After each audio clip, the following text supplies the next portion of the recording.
और सिर्फ designers clothes पहन के नहीं होती है, आप इंसान को ग्रूम करते हैं, उसकी आदत को ग्रूम करते हैं, उसकी पर्सनैलिटी को ग्रूम करते हैं, एंड देन फिर आप कोशिश करते हैं कि आप उसको लाइक मोहब्बत बना सकें, वाजिब मोहब्बत बनाएं। अगर आप ये सब कुछ करके थक चुके हैं और हैरान हो रहे हैं कि इस तरह की गुफ्तगू तो आपने पहले कहीं नहीं सुनी, हैरान मत होइए, क्योंकि मैं भी नहीं करता, बस जब करवानी हो करवा ली जाते हैं।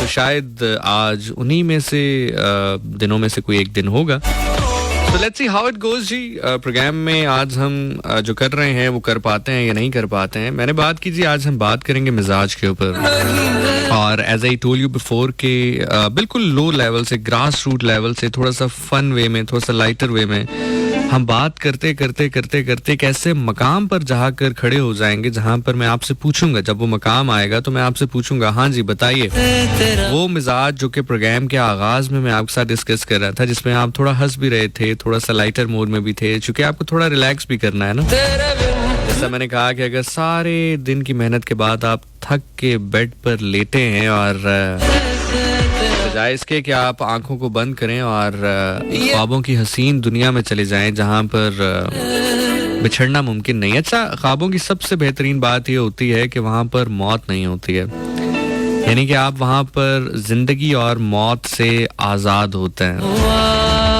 बाबा जी फरमांदे ने कि सपने विच मैनू माही मिलिया, सपने विच मैनू माही मिलिया ते मैं पा लियां गल विच बावां, सपने दे विच मैनू माही मिलिया ते मैं पा लियां गल विच बावां, डरदी हुण मैं अख ना खोला किते फेर विछड़ ना जावां। बजाय इसके कि आप थक हार के दिन भर की मेहनत से और फिर जो हालात चल रहे हैं ओवरऑल, जिस एटमॉस्फेयर में हम जिंदगी गुजार रहे हैं, मुझे बहुत अच्छी तरह अंदाजा है जिस एटमॉस्फेयर पे हम लोग जिंदगी गुजार रहे हैं। बहुत सारी बातें हमारे दिल में, हमारे दिमाग में कहीं ना कहीं दब के रह जाती हैं, बहुत सारी ख्वाहिशात हैं जो दब के रह जाती हैं। छोटी छोटी ख्वाहिशात भी अब बहुत मुश्किल हो गया है लोगों के लिए पूरी करना। मैं दिन भर लोगों में रहता हूँ, लोगों से बात करता हूँ, लोगों से उनके दिल का हाल मालूम करने की कोशिश करता हूँ। बहुत सारे लोग अपने दिल का हाल मुझ तक खुद ही पहुँचाते हैं। तो जहाँ से मैं चीज़ों को देख रहा हूँ वहाँ पर हम कुछ बहुत अच्छी सूरत हाल नहीं है, लेकिन मैं झूठ बोलकर भी आपको झूठे चाहता, लेकिन बहुत मायूस भी नहीं करना चाहता। सो इस तरह के एटमॉस्फेयर में जब हम जिंदगी गुजार रहे हों तो बहुत जाते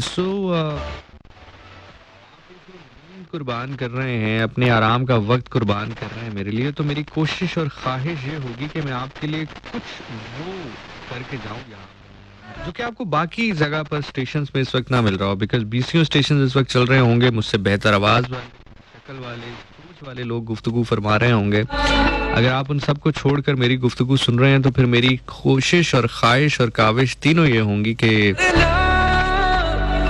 आपके इंतखाब को बेहतरीन इंतखाब बनाया जाए। तो बात हो रही है मिजाज की। बहुत सारी चीज़ें इंसान इसलिए कर रहा होता है कि उसका मिजाज मिलता है, और बहुत सारी चीज़ें इसलिए नहीं कर रहा होता कि उसका मिजाज नहीं मिलेगा किसी से या नहीं मिल पा रहा होता। मैं आपको एग्जाम्पल देता हूँ। जैसे फॉर एग्जाम्पल अभी आज यहाँ पर आने से पहले मैं एक रेस्टोरेंट में खाना खाने गया और मैं उसी रेस्टोरेंट में खाना खाने जाता हूँ। अब समटाइम ये भी होता है कि आपके मिजाज के मुताबिक जो है चीज़ें इसलिए भी नहीं हो रही होती क्योंकि लोगों ने ना आपकी एक परसेप्शन बनाई होती है अपने माइंड में, आपके मिजाज की भी परसेप्शन बनाई होती है।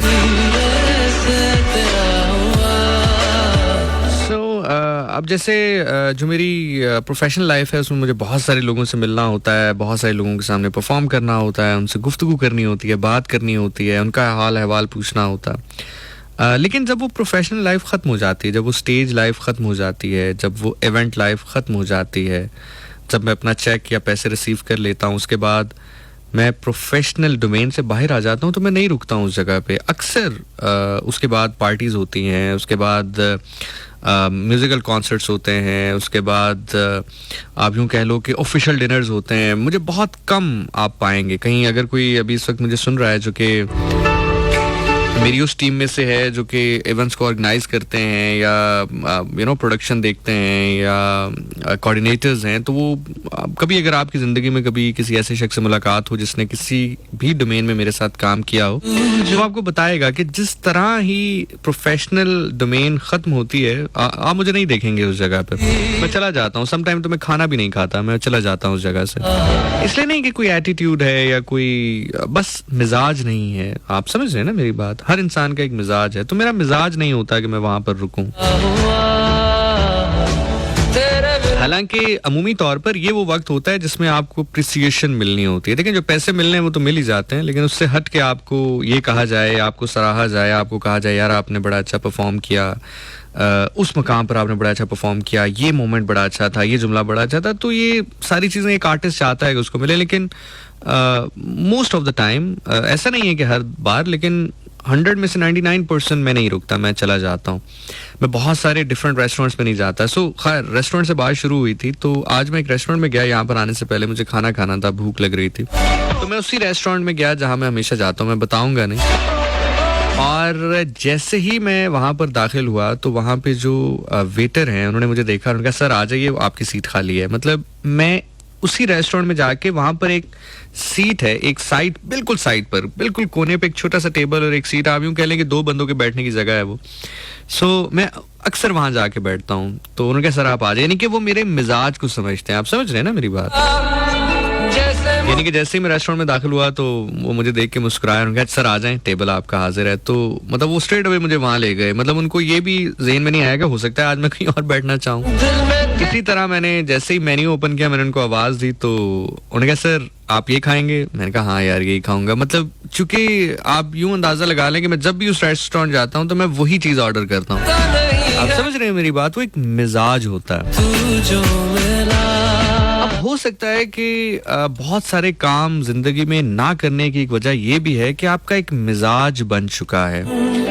आप समझ रहे हैं ना? बहुत सारे काम जो आप जिंदगी में नहीं करते, जिसमें सफ़े अव्वल में आप कह लीजिए कि किसी इंसान को अपनी जिंदगी में शामिल करना, ये मैं नहीं, बहुत सारे लोग इसलिए नहीं करते कि एक मिजाज के ऊपर आप जिंदगी गुजार रहे होते हैं। अच्छा, बहुत सारे लोग क्या कहते हैं, अरे नहीं यार मिजाज तब्दील हो जाता है, या मैं आपका मिजाज तब्दील कर दूंगी। यहाँ पर ही प्रॉब्लम लाई करती है। मैंने जैसा आपसे कहा ना कि आप ये गुफ्तगू सुनते जाइएगा। हो सकता है कि किसी मकाम पर जाकर बीच में आपको ऐसा लगे कि गुफ्तगू बेरब्त है, लेकिन जब मैं प्रोग्राम खत्म करूंगा और मैं आपसे पूछूंगा, लिटरली मैं आपसे पूछूंगा बताइए कि प्रोग्राम आगाज करने से लेके अब जब मैंने प्रोग्राम को खत्म कर दिया तो मुझे बताइए कि क्या गुफ्तगू कोई रब्त बना रही है या नहीं बना रही, और क्या हम मिजाज के मिराज पर अब पहुंच चुके हैं या नहीं। अभी तो ये वो बातें हैं जो मैं और आप कर रहे हैं ना। मेरा और आपका मिजाज तब्दील भी हो सकता है। हम जो 24 साल में हैं वो शायद 26 साल में ना हो, जो 26 साल में हैं 30 साल में ना हो। खासतौर पे जो यंगस्टर्स मुझे सुन रहे हैं, आज का प्रोग्राम आपके लिए बड़ा इंपॉर्टेंट है। जरूर इसको सुनिएगा और समझने की कोशिश कीजिएगा। और कोई भी राय कायम करनी आपने हो, ये आपका हक है, आपको कोई रोक नहीं सकता है जिंदगी में। कोई भी राय आपने कायम करनी है किसी भी हवाले से, ये आपका हक है, लेकिन ये हक इस्तेमाल तब कीजिएगा जब मेरी गुफ्तगू कंप्लीट हो जाए, जब मेरी बात कंप्लीट हो जाए, उसके बाद आपको कोई भी राय कायम करने का पूरा पूरा हक हासिल होगा। ठीक है? प्रॉब्लम लाई यहाँ करती है कि जब आप किसी को बताते हैं कि यार ये एक मेरा मिजाज है, वो आगे से कहे अरे आप फिक्र ही ना ले, मैं मिजाज तब्दील कर दूंगी, वहां पर इंसान घबराता है, डरता है। कभी कभी कोई डर जो है वो सिर्फ इसलिए नहीं होता है कि अल्लाह माफ करे आपने कुछ गलत किया होता है। समटाइम कुछ डर इसलिए भी होता है कि कुछ गलत हो ना जाए। एक मोमेंट पे उस मकाम पर अगर कोई आपको ऐसा शख्स मिले जो कि कहे कि हाँ आई डू अंडरस्टैंड दिस, मैं बिल्कुल इसको समझ सकती हूँ या समझ सकता हूँ कि आपका एक मिजाज है, आपकी एक पर्सनल स्पेस है, आप इस पर्सनल स्पेस को कितना अहम करार देते हैं। और ये वही शख्स कर सकता है जो कि अपनी कह लो कि अपने मिजाज के ऊपर बड़ा पुख्ता है, अपने मिजाज का बड़ा ख्याल रखता है। तो जब दो लोग इस तरह के मिलते हैं जिनको एक दूसरे के मिजाज की रिस्पेक्ट होती है, तो एक दूसरे के मिजाज को समझ पाते हैं। ये मैं आपको छोटी छोटी मिसालें दे रहा हूँ। इसी तरह जैसे फॉर एग्जाम्पल, अब आप मुझे ये बताएं कि आपको मेरे जो जितनी भी मैं गुफ्तगू आपके साथ प्रोग्राम में आकर करता हूँ, कभी ऐसा हुआ है कि मैंने प्रोग्राम स्टार्ट किया और प्रोग्राम के एंड तक आपको एक रिलीजियस प्रोग्राम आपको देखने को या सुनने को मिला हो। इसमें कोई शक नहीं है कि मेरे प्रोग्राम का एक बहुत बड़ा हिस्सा जो है इसके हकीकी पर मबनी होता है।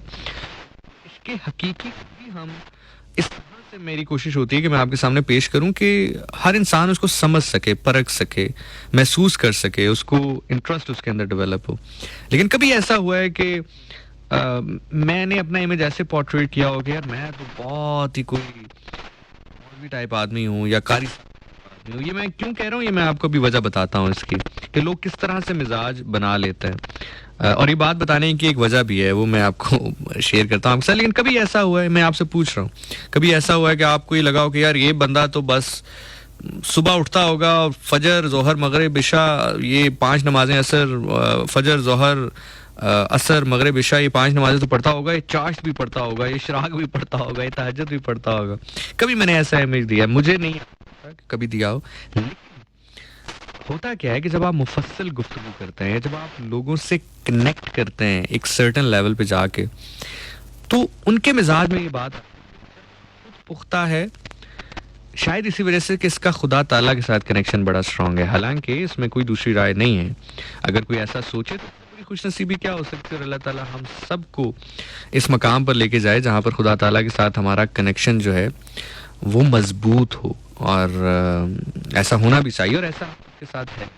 आप सबका कनेक्शन बहुत मजबूत है खुदा ताला के साथ। ये बात मैं इसलिए कह रहा हूँ कि अभी मेरी 26 अगस्त को बर्थडे है, सो मुझे एक गिफ्ट मौसूल हुआ अभी, जिसमें एक कुरान पाक है, बहुत ही खूबसूरत, वो बड़ी अच्छी पैकिंग में है। फिर जाय नमाज है उसके अंदर, तस्बीह है उसके अंदर, और मुझे बहुत पसंद आया। आई रियली लव्ड इट, मतलब बेहतरीन तोहफा है। लेकिन आप समझ रहे हैं मैं क्या पर्सपेक्टिव आपको समझाने की कोशिश कर रहा हूँ, कि लोग आपका मिजाज अपने जहन में बना लेते हैं। हो सकता है कि आपका मिजाज बहुत ज्यादा वैसा ना हो सकता है आपका मिजाज बिल्कुल वैसा ही हो। तो ये जो मिजाज है इसको समझना बड़ा जरूरी है, क्योंकि ये इतनी बड़ी चीज है कि इस बारे में गुफ्तगू मैं और आप अभी कर रहे हैं ना, ये कोई माने नहीं रखती कि मैंने कह दिया आपने सुन लिया, कोई ऐसी बात नहीं है। अगर मैं आपसे कहूं कि मिजाज इतनी बड़ी चीज है कि इसके बारे में खुदा ताला ने बात की है, किससे की है, अपने रसूल से की है, कहाँ की है, कुरान में की है, सो फिर तो यकीनी तौर पर ये बड़ी बात होगी ना। सो अब यहाँ से हम आगे जो है वो टेक ऑफ करेंगे, और आपको अंदाजा हो जाएगा कि यकीनी तौर पर सफर की अगली मंजिल की तरफ जा रहे हैं। मेरे साथ रहेगा, मेरे साथ सफर कीजिएगा, आपको यकीनी तौर पर अच्छा लगेगा। तो हमेशा की तरह जनाब, ladies and gentlemen, this is your captain Zishan. Welcome you on board. We are about to fly towards Safre-Ishq. I would request you to please fasten your seat belt. उम्मीद है कि रास्ते में हमारा सफर और हमारी परवाज हमवार रहेगी। कहीं कहीं पर जज्बात के तलातुम की वजह से हमारी फ्लाइट थोड़ी सी ना हमवार हो सकती है या टर्बुलेंस महसूस हो सकता है। उस कैफियत को हम अपनी जुबान में वज्द कहते हैं। अगर आपको ये टर्बुलेंस महसूस हो तो हाथ बुलंद करके दुआ कीजिएगा। आज से मैंने गुफ्तगू की मिजाज के ऊपर, और बड़े लाइटर नोट के ऊपर, बहुत ही ग्रास रूट लेवल के ऊपर, ह्यूमन टू ह्यूमन बेसिस के ऊपर मैं गुफ्तगू कर रहा था। लेकिन ये इतनी बड़ी चीज़ है कि अल्लाह ताला ने बाकायदा कुरान में अपने नबी सल्लल्लाहु अलैहि वसल्लम को समझाया, बल्कि उनसे गुफ्तगू की, उनको बयान किया कि नबी, जिन लोगों में तुम मौजूद हो इनके मिजाज तो देखो, इनके मिजाज ऐसे हैं। आपके पास यकीनी तौर पे घर पे कुरान मौजूद होगा, नहीं भी अगर बुक फॉर्म में करीब नहीं है या आप तक रसाई उसकी नहीं है, तो अब तो अल्हम्दुलिल्लाह सुम्मा माशाअल्लाह टेक्नोलॉजी का एक सबसे बेहतरीन तरीका ये है कि आपको हर चीज़ की रसाई है। अभी आप बल्कि मेरी गुफ्तगू सुनते सुनते ही आप उसको क्रॉस चेक कर सकते हैं। तो मैं आपको आयत नंबर भी बता रहा हूँ, सूरा भी बता रहा हूँ, आप जाके खुद चेक करें, उसकी ट्रांसलेशन पढ़ेंगे क्या ऐसा है या नहीं। सूरह अल हुजरात है और आयत नंबर 17, सूरह अल हुजरात आयत नंबर 17, कुरान करीम की आयत सूरह अल हुजरात और आयत नंबर 17, 3 दफ़ा रिपीट कर चुका हूँ। अल्लाह ताला फरमाते हैं सूरह अल हुजरात आयत नंबर 17 में कि ए नबी, इनके मिजाज देखो, ये ऐसे हैं कि तुम इनको हक की बात बताते हो और ये तुम्हारी बात मानते हैं और कहते हैं कि हमने तो तुम ही पर एहसान किया है। यानी कि तुम इनको अच्छी बात बताते हो, ये उस अच्छी बात को मानते हैं और फिर पलट कर तुम्हें कहते हैं कि तुम्हारी इस बात को हमने माना तो गोया हमने तुम पे एहसान किया। हालांकि ये अगर ऐसा ना करें तो अपनी जानों पर जुल्म करेंगे, मफहूम है। और ये किसी पर एहसान नहीं करे, अगर हक बात मानेंगे तो अपनी जानों पर एहसान करेंगे। तो अल्लाह ताला नबी सल्लल्लाहु अलैहि वसल्लम, मोहम्मद मुस्तफ़ा, आकाए दो जहां, सरकारे दो आलम, ताजदारे ख़त्म नबूवत, रऊफ़ुर रहीम सल्लल्लाहु अलैहि वसल्लम से बात कर रहे हैं, गुफ्तगू कर रहे हैं, बता रहे हैं उनके कि नबी, जिन लोगों में तुम हो ये आम लोग नहीं हैं। आम लोगों से मुराद ये है कि ये इतने आसान लोग नहीं हैं कि देखो जरा इनके मिजाज देखो, इनके मिजाज कैसे हैं। अच्छा, एक चीज और याद रखिएगा, हम जब भी किसी का मिजाज पर रखते हैं तो हम एक जनरल ऑब्जर्वेशन करते हैं ना। जैसे मैंने आपको स्टार्टिंग में जो मिसालें दी थी वो दी ही इसलिए थी, इतने ग्रास रूट लेवल पे इतनी छोटी बातें, इतनी फनी बातें या इतने लाइटर एंड पे इतनी बातें, इतनी छोटी छोटी एग्जांपल मैंने आपको दी इसलिए थी कि जो मिजाज का तयन मैं और आप करेंगे वो गलत भी हो सकता। अब जो बातें आपको बेरब्त उस लम्हे लग रही होंगी, अब वो रब्त बनाती जाएंगी। मतलब मेरे बारे में किसी, मेरे मिजाज के बारे में किसी ने राय कायम की, मैंने किसी के मिजाज के बारे में राय कायम की, तो वो गलत हो सकती है। क्यों? क्योंकि हम इंसान है ना, हम जो है वो गलती कर सकते हैं, हमारा जो मार्जिन ऑफ एरर है वो हमारे अंदर मौजूद है। इसी तरह जब हम तारीख से मिजाज पढ़ने की कोशिश करते हैं किसी भी शख्स का कि यार तारीख पढ़ो, तारीख में इसका मिजाज कैसा है, तो हो सकता है हमसे गलती हो जाए। हो सकता है किसी का मिजाज बड़ा तल हो लेकिन तारीख ने उसके बारे में अच्छा लिखा हो सकता है कि किसी का मिजाज बहुत अच्छा हो लेकिन तारीख ने उसके बारे में तल्ख लिखा हो। तो ये चीजें हो सकती हैं क्योंकि तारीख इंसान की लिखी हुई है। जैसे मेरा परसेप्शन किसी के मिजाज के बारे में या किसी का परसेप्शन मेरे मिजाज के बारे में इंसान की सोच जहन के ऊपर मबनी है, इसीलिए तारीख भी इंसान के ऊपर मबनी है। तो वो गलत और सही होने का उसमें एरर मौजूद है। लेकिन कुरान जो है वो लारैब है, यानी कि उसमें कोई ऐब नहीं हो सकता, उसमें कोई गलती की गुंजाइश ही नहीं है, क्योंकि कुरान जो है वो अल्लाह ताला का कलाम है जो अल्लाह ताला ने रसूल खुदा सल्लल्लाहु अलैहि वसल्लम के साथ गुफ्तगू फरमाई। तो इसमें दूसरा तीसरा तो कोई है ही नहीं। कहने वाले खुदा ताला हैं, सुनने वाले रसूल खुदा सल्लल्लाहु अलैहि वसल्लम है, तो तीसरा तो कोई है ही नहीं ना कि जो मार्जिन ऑफ एरर बीच में हम किसी को दे सके। और कुरान की जिम्मेदारी तो अल्लाह ने खुद उठाई है। सो कुरान के बारे में किसी किस्म का शक नहीं हो सकता। तो बाकी जितने भी आप तारीख के हवाले से मिजाज पढ़ें, समझें, सुने या अपने हवाले से तयन करें, उसमें 19-20 हो सकती है। कुरान जिसके बारे में हमें मिजाज समझा रहा है उसके बारे में कोई 19-20 नहीं हो सकती। जैसे मैंने आपको बताया कि सूरह अल हुजरात आयत नंबर 17 में अल्लाह ताला फरमाते हैं कि ए नबी देखो, तुम इनको अच्छी बात बताते हो, ये अच्छी बात मानते हो और फिर कहते हैं हमने तुम्हारी बात मानी तो हमने तुम पे एहसान किया। हालांकि ऐसा नहीं है। सो अल्लाह बता रहा है कि जिस माशरे में रसूल खुदा सल्लल्लाहु अलैहि वसल्लम मौजूद हैं, हक का पैगाम दे रहे हैं, उनका मिजाज कैसा। वो ऐसे लोग हैं कि जो अपने मोहसिनों को भूलने वाले हैं, यानी कि एहसान फरामोश हैं। यही वजह है कि इमाम अली अलैहिस्सलाम से किसी ने पूछा कि बेशरम बंदे की क्या निशानी है, या जो मतलब मैं आम अल्फाज जो कि मफहूम बयान कर रहा हूँ ना, तो आम जो सादा अल्फाज जो हम लोगों को समझ में आते हैं कि जो बंदा घटिया हो या 2 नंबर हो, उसकी क्या निशानी है। अब एग्जैक्ट अब 2 नंबर का लफ्ज वहां पे नहीं होगा, लेकिन मैं आपको चूंकि मफहूम बयान कर रहा हूँ ना, तो इमाम अली अलैहिस्सलाम से पूछा गया कि जो बंदा ठीक ना हो, जो बंदा ईमानदार ना हो या 2 नंबर हो, तो क्या निशानी है उस बंदे की। तो इमाम अली अलैहिस्सलाम ने फरमाया कि वो बंदा एहसान फरामोश होगा, अपने मोहसिनों को भूल जाने वाला होगा। ठीक है, अब थोड़ा सा हम इसमें जरा और डीप डाउन जाते हैं। जरा वो स्कूबा डाइविंग कभी अगर आपने जिंदगी में की हो अगर की नहीं भी है तो देखी जरूर होगी, और अगर नहीं देखी तो अभी गूगल पे लिख लें स्कूबा डाइविंग, आपको अंदाजा हो जाएगा मैं क्या बात करूं। अब हम जरा स्कूबा डाइविंग करने लगे हैं कि हम पर एहसान किसका है। देखिए सबसे बड़ा एहसान तो खुदा ताला का है जिसने मोहम्मद मुस्तफ़ा सल्लल्लाहु अलैहि वसल्लम हमें दिया, बतौर पैगंबर बतौर नबी हम तक पहुंचाए, वरना कौन अपना महबूब किसी को देता है। सो सबसे बड़ा एहसान तो अल्लाह ताला का है, उसके बाद रसूल खुदा सल्लल्लाहु अलैहि वसल्लम का। अच्छा, अब हमें यहाँ पर यह भी देखना होगा कि हम मोहसिन कह किसको सकते हैं। मैं आपको एक मिसाल देता हूँ। अभी भी मेरे सामने जब मैं आपसे गुफ्तगू कर रहा हूँ तो सबज और सफ़ेद कलर की लाइटें हमारे स्टूडियोज में माशाल्लाह जगमग जगमग कर रही हैं। बड़ा खूबसूरत माहौल बनाया हुआ है यहाँ पे, और सबज कलर के और सफ़ेद कलर के गुब्बारे जो है वो यहाँ पर लगे हैं, डेकोरेट हुई है पूरी। और आपको अंदाज़ा हो गया होगा कि 14 अगस्त के हवाले से जो डेकोरेशन है वो हुई है। चूँकि 14 अगस्त गुजरी है, हमने सेलिब्रेट किया है। अब आपने सुना होगा इस पूरे अगस्त के महीने में, खास तौर पे जो पहले 14 दिन है उसमें सुना होगा कि यूं दी हमें आज़ादी के दुनिया हुई हैरान है, कायदे आज़म तेरा एहसान है। एहसान यानी कि कायदे आज़म हमारे मोहसिन है, इसमें तो कोई शक नहीं है ना, कोई दूसरी राय ही नहीं है कि कायदे आज़म मोहम्मद अली जिन्ना रहमतुल्लाह अलैह हमारे मोहसिन हैं। अच्छा, एक लफ्ज, सेम यही लफ्ज मोहसिन पाकिस्तान का एक और शख्सियत के साथ भी लगता है।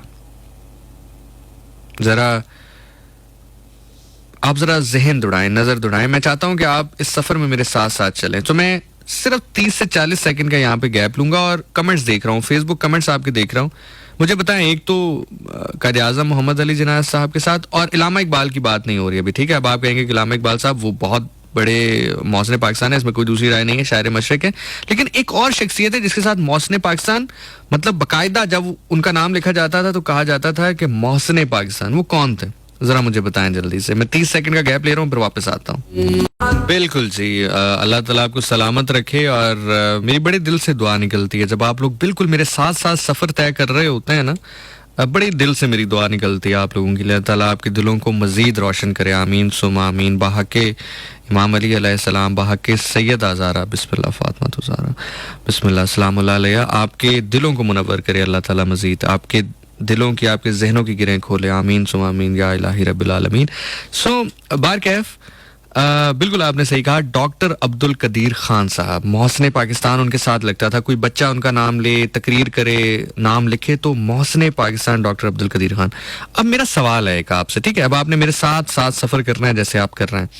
कायदे आज़म मोहम्मद अली जिन्ना साहब का तो समझ में आता है कि जनाब उन्होंने चूंकि पाकिस्तान बनाया, एक तहरीक चलाई, तहरीक चलाकर एक वतन हासिल किया। आसान नहीं होता दुनिया का नक्शा तब्दील करना, मुल्क लेकर अलग हो जाना, ये कोई बच्चों की बात नहीं है या कोई आसान बात नहीं है। आज तो चले हम जिस भी परेशानी में घिरे हैं अपनी हरकतों की वजह से घिरे हैं, अदरवाइज जो कर गए कायदे आज़म मोहम्मद अली जिन्ना रहमतुल्लाह अलैह, बहुत कम लोग इस मिराज पर पहुंच पाते हैं। ये अल्लाह का खास फजल होता है, वो रसूल अल्लाह सल्लल्लाहु अलैहि वसल्लम के खास सिपाही होते हैं जिनके ऊपर इतना खास फजल होता है। बारकैफ, कायदे आज़म मोहम्मद अली जिन्ना का तो समझ में आता है।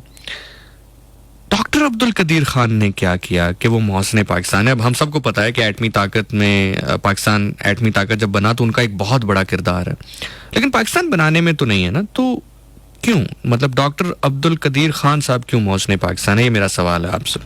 आतिशे इश्क में राख हो जाएंगे, यूं ही जल जाएंगे। और मैं, यकीन करें, ये महसूस कर सकता हूँ, मेरा दिल, मेरा दिमाग ये महसूस कर सकता है कि जिस तरफ अब मैं सफर का तयन करने जा रहा हूँ, आप पहले ही वहां पर पहुंचना शुरू हो गए हैं। अल्लाह ताला इन बुलंद हाथों को सलामत रखे। बाखुदा मैं एक एक को देख सकता हूँ। अल्लाह ताला इन बुलंद हाथों को सलामत रखे। मैंने जैसे ही मौजू डॉक्टर अब्दुल कदीर खान की जाने मोड़ा है, आप लोग पहुंच रहे हैं आहिस्ता आहिस्ता कि ये कहानी, ये मिजाज की कहानी अब कहाँ पहुंच रही है और मोहसिन कौन है हमारा। इन बुलंद हाथों को अल्लाह सलामत रखे। लेकिन बहरहाल मेरा सवाल है, बताइए कि क्यों डॉक्टर अब्दुल कदीर खान साहब। दिल की बेचैनी को तू चैन से भर दे, मन के सागर में अभी अक्स तेरा दिखता है, चले मैं आसान करता हूँ आपके लिए, मैं जुमला आपके सामने रख के अब आपके चेहरे देखूंगा। कायद आज़म मोहम्मद अली जिन्ना रहमतुल्लाह अलैह हमारे मोहसिन हैं क्योंकि उन्होंने पाकिस्तान बनाकर हमें दिया। उन्होंने कहा कि ये लो मुल्क तुम्हारा है जो अल्लाह ने मुझे तौफीक दी और मैंने बना के तुम्हें दिया। मैं आहिस्ता आहिस्ता, ताकि हो सकता है बच्चे सुन रहे हो, मैं समझा सकूं बात को। मैं मेहनत कर रहा हूं, इंशाल्लाह मुझे अल्लाह से उम्मीद है कि नतीजा बेहतर निकलेगा। उन्होंने वो मुल्क बनाकर हमारे हवाले कर दिया, लेकिन जब वो मुल्क बना, जब वो मुल्क हमारे पास पहुंचा तो उस मुल्क को बहुत सारे खतरात लाहक हो गए। सलामत रहें आप, सलामत रहें आप। बहुत सारे खतरात लाहक हो गए। बहुत सारी ताकतों ने कहा कि हम इसको चलने नहीं देंगे, तो हमें भी कोई ताकत चाहिए थी जो उन ताकतों का मुकाबला कर सकती। सलामत रहे आप, सलामत रहे। मैं कब पढ़ूंगा आप कब सुनेंगे? मैं पढ़ रहा हूँ, आप सुन रहे हैं। खुदा ताला उनको सलामत रखे जो मेरे पहुंचने से पहले वहां पर खड़े हैं। ये सफर ऐसा है ही नहीं कि मैं तेरे से जलूं या तू मेरे से जले। बा खुदा ये सफर ऐसा है, साकी से पहले अगर रिंद वहां पर पहुंचा हो तो साकी को ज्यादा खुशी होती है, क्योंकि उसने सबको पहुंचाना है वहां पर। एक हो या 1000 हो, उसके जिम्मे सब है। तो कायद आज़म मोहम्मद अली जिन्ना रहमतुल्लाह अलैह ने हमें मुल्क दिया। मुल्क देने के बाद उस मुल्क को खतरात लाहक हो गए। कोई कहता है हमारे पास ये हथियार, कोई कहता है हमारे पास ये हथियार, कोई कहता है हमारे पास ये हथियार। अब कोई ताकत चाहिए जो उस मुल्क को बचा सके या उसका रोब हो। डॉक्टर अब्दुल कदीर खान रहमतुल्लाह अलैह मौसने पाकिस्तान आगे बढ़े। उन्होंने एक एटमी ताकत बनाकर पाकिस्तान को दी, जिससे ताकत बराबर हो गई, जिससे जो कुछ करना चाहता था गलत कोई वो ना कर सका। मैं पढ़ रहा हूँ, आप समझ रहे हैं। अब जरा बताएं कि हमारे मोहसिन कौन होने चाहिए। यानी कि हमें समझ में आया कि एक जो हमें चीज, जो एक मुद्दा है, जो एक चीज है, जो प्रोडक्ट है, जो कीमती चीज है, हमारे हवाले करे अमानतन, जो उसको सौंपी गई वो हमारे हवाले करे, वो हमारा मोहसिन। और जो फिर उस अमानत की हिफाजत के लिए ताकत को बराबर करे, ताकत से उसकी हिफाजत करे, वो हमारा मोहसिन। ये हमें समझ में आ गई बात। सो जनाब रसूल खुदा सल्लल्लाहु अलैहि वसल्लम ने हमें दीने खुदा अमानतन जो उन तक पहुंचाया गया, हमें ठीक एन उसी हालत में हम तक पहुंचाया। जब बयान करना शुरू किया कि नहीं है कोई खुदा मगर अल्लाह के, किसी को सजदा ना करो मगर अल्लाह के, पूरा शहर हो गया उनके खिलाफ। लोगों ने बनाए प्लान के अगर, अब यहाँ पर एक जुमला अमानतन आपके हवाले करूंगा, खयानत या आहानत करके इससे आगे नहीं जाऊंगा, लेकिन जुमला कह के आपका चेहरा देखूंगा। पहले प्लान उन्होंने बनाया कि खत्म कर देते हैं। उनमें से एक बोला कि पागल हो, जानते हो रहता किसके घर है? अब जो तारीख का मुताला करते हैं, ये जुमला उनके लिए तोहफा है। आगे बढ़ रहा हूँ, मैं चेहरा देख रहा हूँ फिर आगे बढ़ रहा हूँ। सो डिसाइड ये किया कि कुछ ऐसा हरबा इस्तेमाल करो कि नाम भी ना आए और काम भी हो जाए। तो हरबा ये इस्तेमाल किया गया कि शहर के छोटे बच्चों को कहा जाए कि जैसे ही नजर आए इनको पत्थर मारने शुरू हो जाए। जो जितने पत्थर मारेगा उसको उतनी शाबाशी और उतनी चीज मिलेगी। रसूल खुदा शहर में दाखिल होते, गलियों में दाखिल होते, अल्लाह का पैगाम आम करते, बच्चे पत्थर उठा के शुरू हो जाते।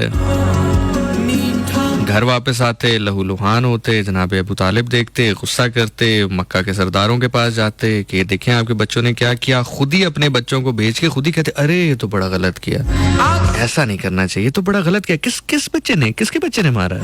हम समझाएंगे, बच्चे हैं। खैर एक दफा हुआ, 2 बार हुआ, तीसरी बार जनाब अबू तालिब ने कहा कि अली आप साथ रहेंगे इनके।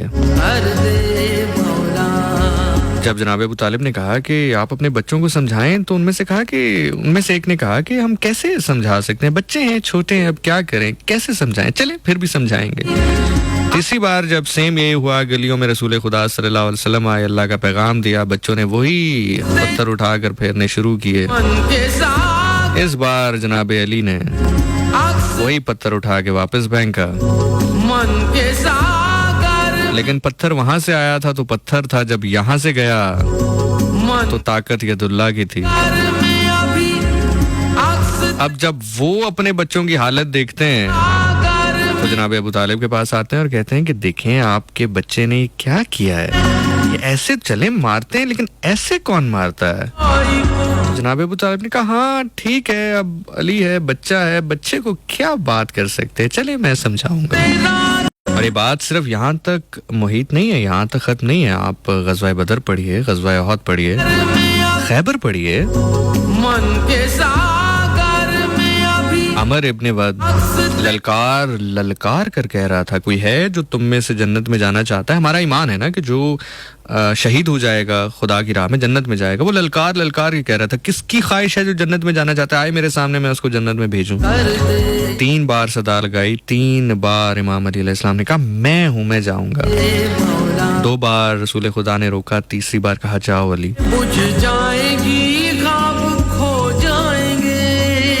तो यानी कि एक जो अमानत सही तरह हम तक पहुंचाए वो हमारा मौज़िन, और एक जो अपनी ताकत से उस अमानत की हिफाजत करे वो हमारा मौज़िन। और याद रखिएगा, उसी इमाम अली अलैहिस्सलाम से किसी ने पूछा कि 2 नंबर बंदे की निशानी क्या है, गलत बंदे की निशानी क्या है, घटिया बंदे की निशानी क्या है, कमजोर बंदे की निशानी क्या है?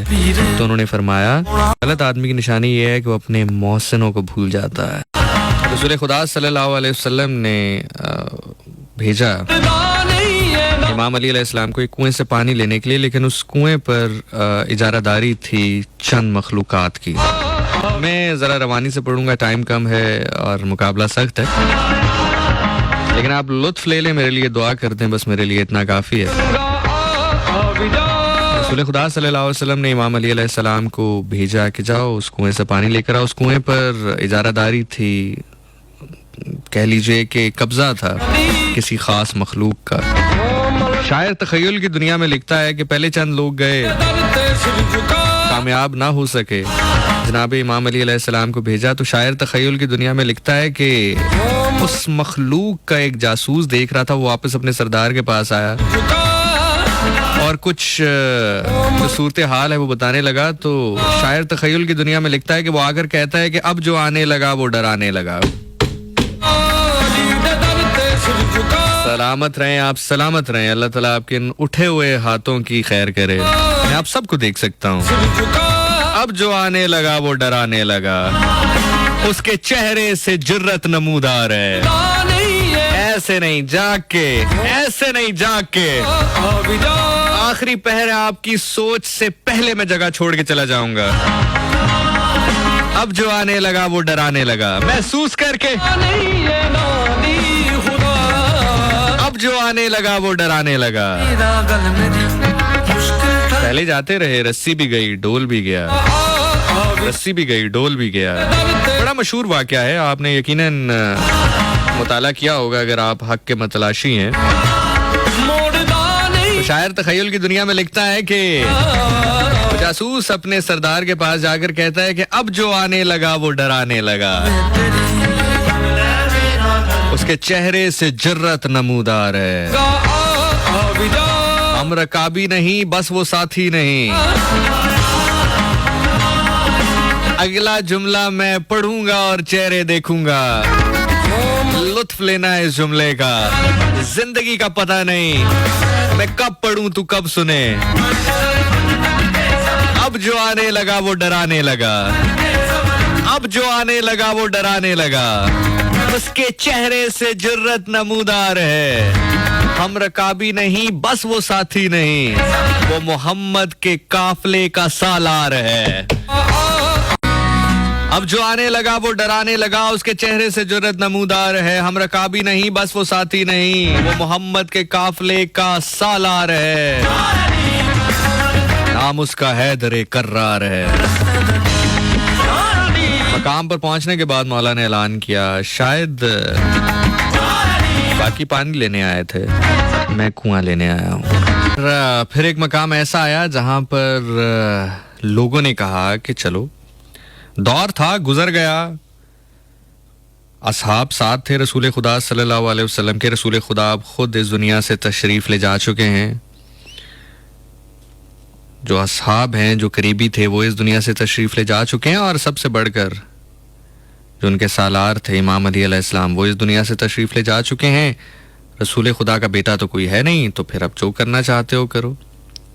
उस मकाम पर इमाम हुसैन अलैहिस्सलाम ने कहा, ना, खबरदार कोई ये समझे कि नाना का वारिस नहीं रहा, कोई नाना का बेटा नहीं तो उनका कोई वारिस नहीं रहा, मैं हुसैन यहाँ पर खड़ा हूँ, मैं अपने नाना के दीन का वारिस हूँ। और फिर वारिस बन कर दिखाया। अभी चंद दिन पहले तारीख जो गुजरी वो मंसूब है बीबी सकीना सलाम उल्लाह अलैहा की शहादत के साथ। बीबी सलाम उल्लाह अलैहा वो बेटी थी इमाम हुसैन अलैहिस्सलाम की, जिनको इमाम हुसैन अलैहिस्सलाम ने तहज्जुद में मांगा था, और बहुत लगाव था अपनी बेटी के साथ। तो शब आशूर जब खैमों के करीब पहुंचे, और शब आशूर इमाम हुसैन अलैहिस्सलाम ने अपनी रात को 3 हिस्सों में तकसीम किया। मैं सिर्फ शब आशूर पढ़ूं तो कई शो सिर्फ मैं शब आशूर के ऊपर कर सकता हूं, और मुस्तनद दलाइल और मुस्तनद रेफरेंसेस के साथ, लेकिन बारकैफ मैं ज्यादा छोड़ गया, कम पढ़ रहा हूं, टाइम की किल्लत है, दामने वक्त में गुंजाइश नहीं है। बारकैफ शब आशूर को 3 हिस्सों में तकसीम किया इमाम हुसैन अलैहिस्सलाम ने, एक अल्लाह की इबादत में, दूसरा अपने अहबाब के साथ, और तीसरा अपने अहले खाना के लिए। तो जब बेटी के खैमे के पास आए तो क्या देखते हैं कि बेटी सो नहीं पा रही है, आंख लगती है फिर उठ जाती है, थकी हुई है सफर से, प्यासी है, भूख है। तो आखिरी चंद लम्हात में अपनी बेटी से कोई गुफ्तगू करते हैं। शायर ने तखय्युल की दुनिया में उस मंजर को कलम बंद किया है। सिराइकी का ये मिसरे हैं, ये लोरी है, मैं आपके सामने पेश करता हूं। तो आखिरी लम्हात हैं, शब आशूर है, फजर से कुछ देर पहले का वक्त है। इमाम हुसैन अलैहिस्सलाम खैमे में आए और देख रहे हैं कि बेटी पलक झपकती है, आंख लगाती है, फिर एकदम डर के उठ जाती है। तो उन लम्हात में जो गुफ्तगू हुई, शायर तखय्युल की दुनिया में कलम बंद उसको करता है। दिल जान बचड़ा नादान बचड़ा, हजारात खड़ी है संपो सकीना, हजारात खड़ी है संपो सकीना। शायर कहता है कि दिलजान से प्यारी बेटी, अभी रात का बहुत हिस्सा बाकी है, कोशिश करो सो जाओ। दिल जान बचड़ा नादान बचड़ा, हजारात खड़ी है संपो सकीना, हजारात खड़ी है संपो सकीना। जब ये बात कही तो प्यारी बेटी ने अपने बाबा से क्या कहा कि हैरान क्यों हो, परेशान क्यों हो, हैरान क्यों हो, परेशान क्यों हो, मेंढा दिल ते आंदे गल लाओ बाबा, मेंढा दिल ते आंदे गल लाओ बाबा। बाबा आप हैरान क्यों हैं, आप परेशान क्यों हैं, मेरा दिल कहता है कि अभी आप सिर्फ मुझे गले से लगाए रखें। जब ये बात कही तो शायर तखय्युल की दुनिया में इमाम का जवाब लिखता है कि बचड़ा सकीना हाजिर प्यो दा सीना, बचड़ा सकीना हाजिर प्यो दा सीना, हजारात खड़ी है संपो सकीना, हजारात खड़ी है संपो सकीना। प्यारी बेटी, तुम्हारे बाबा का सीना हाजिर है, अभी रात का हिस्सा बाकी है, सो जाओ। जब ये बात कही तो उन्होंने कहा बाबा मैं कल सो जाऊंगी। अक्सर ऐसा होता ना कि हम जागते रहें, रात का आखिरी पहर गुजर जाए, सुबह के 4, 4:30, 5 हो जाए तो हम कहते हैं अब सो गए तो सारा दिन वेस्ट हो जाएगा, तो कोशिश करते हैं कुछ लम्हे और जागते हैं, कल जरा जल्दी सो जाएंगे। तो बीबी ने कहा कि मैं कल सो जाऊंगी, अब तो बहुत सारा हिस्सा रात का गुजर चुका है, अभी चंद लम्हात के बाद अज़ान अली अकबर है, फिर मैं नमाज पढ़ूंगी और फिर कल सो जाऊंगी। तो इसके जवाब में शायर तखय्युल की दुनिया में लिखता है कि जवाब देते हैं इमाम, कल रोंदी राह से मिट्टियां ते बाह से, कल रोंदी राह से मिट्टियां ते बाह से, हजारात खड़ी है संपो सकीना, हजारात खड़ी है संपो सकीना।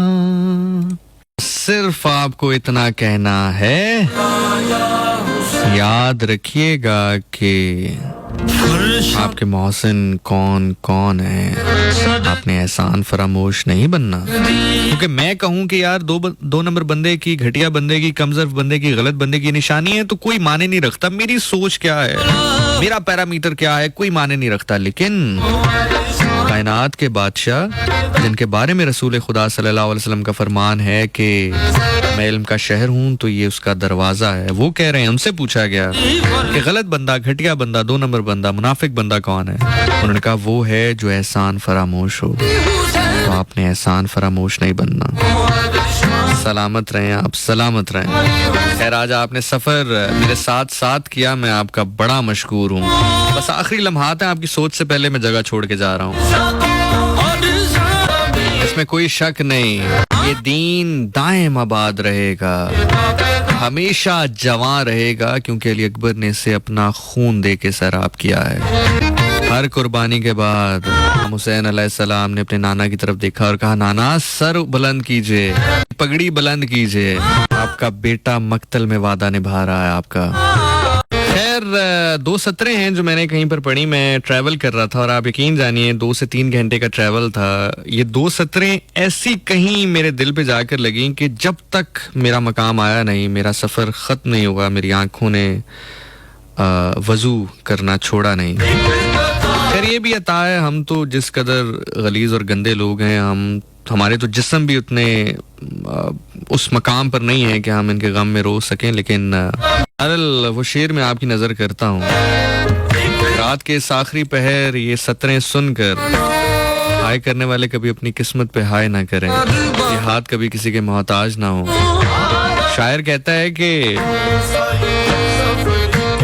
क्या हश्र हो जो मोहम्मद ये महशर में पूछें, क्या हश्र हो जो मोहम्मद ये महशर में पूछें, किसने मेरे बेटे मेरे हुसैन को मारा। तहजीब आफी ने तो एंड ही कर दिया, बा खुदा उसने 2 मिसरों में कायनात बंद करके आपके हवाले कर दिया। वो कहते हैं तबाह थी वे जिदा मोहम्मद दियाल दे नाल वैर होवे, तबाह थी वे जिदा मोहम्मद दियाल दे नाल वैर होवे, साडे मां प्यू दा दीन बच गया अली दे पुत्रां दी खैर होवे।